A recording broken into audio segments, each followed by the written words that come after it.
উনি উনার বক্তব্য অনুযায়ী অবচেতনভাবে উনি মনে করেন যে তার আরও অনেক দূর এগিয়ে যাওয়া দরকার।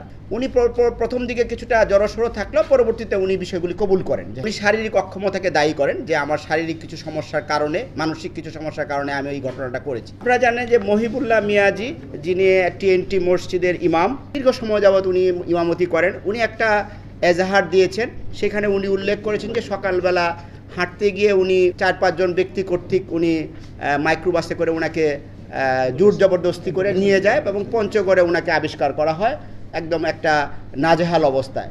সেখানে উনি চেইন এবং তালাবদ্ধ অবস্থায় ছিলেন, যেটা একটা স্বাভাবিক অবস্থা না। পরবর্তীতে পুলিশ এবং আশেপাশের লোকজনের সহায়তায় উনি রেস্কিউ হন এবং উনি আমাদের কাছে এসে রিপোর্টও করেন। রিপোর্টকালীন সময়ে উনি যেটা বলেন যে উনি শারীরিক এবং মানসিকভাবে অবসাদগ্রস্ত, উনি একটু সময় চান। তো আমরা অ্যাকর্ডিংলি তাকে সময় দেই এবং উনি তার ওই দিনেই বিকেলবেলা এসে একটা এজাহার, উনি লিখিত এজাহার দায়ের করেন।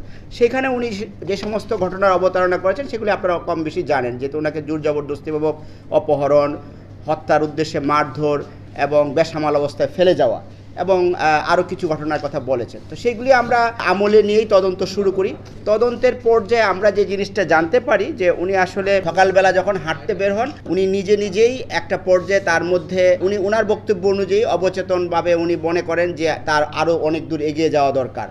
তো এরকমভাবে করতে করতে উনি জয়দেবপুর চৌরাস্তায় আসেন এক পর্যায়ে, সিএনজি, কোন সময় অটো, এখান থেকে বাস যুগে উনি যান সুবানবাগ হয়ে গাবতলী থেকে উনি শ্যামলী পরিবহনের একটা টিকিট ক্রয় করেন। টিকিটের ক্রয় করে উনি পঞ্চগড়ের টিকিটটা কিনেন। তো পঞ্চগড়ের টিকিট কিনতে গিয়ে উনি বগুড়ার পেন্টাগন হোটেল, যেটা কিনা শেরপুর থানা সম্ভবত, না যদি ভুল না করি কোথাও, তো ওইখানে যে যাত্রা বিরতি করে সেইখানে উনি নেমে অজু নামাজ করেন মাগরিবের টাইমে। এরপরে উনি পঞ্চগড়ে চলে যান। এরপরে ওখান থেকে উনি নিজেই হাঁটতে ওইখানে যে পড়ে যান বা অবসাদগ্রস্ত হয়ে পড়েন এবং নিজে এই ধরনের অবস্থায় তাকে আবিষ্কার করেন। তো এইটা আমরা তথ্য প্রযুক্তি সহায়তা এবং সিসিটিভি ফুটেজ এবং একই সাথে যেই শ্যামলী পরিবহন, যেই বাসে উনি গিয়েছেন, সেই মূলী পরিবহন কর্তৃপক্ষ এবং তার সাথে যে সমস্ত যাত্রীরা গমনাগমন করেছেন তাদের সাথে কথা বলে সিসিটিভি ফুটেজ বিশ্লেষণ করে এই সমস্ত কিছুর বিশ্লেষণ করে ওনার সামনে ওনাকে আমরা ডাকি। উনি যেহেতু ভিকটিম এবং বাদী, এখনো ওনাকে আমরা ডেকে এই জিনিসগুলি ওনার সামনে আমরা পেশ করি। উনি প্রথম দিকে কিছুটা জড়সড় থাকলেও পরবর্তীতে উনি বিষয়গুলি কবুল করেন যে হ্যাঁ, আমি এইভাবে গিয়েছি, যেই বর্ণনাটুকু আপনাদেরকে আমি দিয়েছি এটা ওনার মুখ থেকেই কিন্তু পাওয়া। আর আমরা যে প্রযুক্তির মাধ্যমে আমরা বলতে চেয়েছি যে আপনি যে বলছেন এজাহারে যে বক্তব্য যে আপনাকে নিয়ে গিয়েছে, সেটার সত্যতা আমরা পাচ্ছি না। এই মোটামুটি এখন পর্যন্ত তদন্ত। এখন এই ঘটনায় এর পিছনে কারো ইন্ধন রয়েছে কিনা, কি অবজেক্টিভ ওনার মধ্যে রয়েছে, আরও কারো জড়িত রয়েছে কিনা, এটি এখন আমরা স্পষ্ট করতে পারিনি, কারণ এটা too early two actually make this conclusion.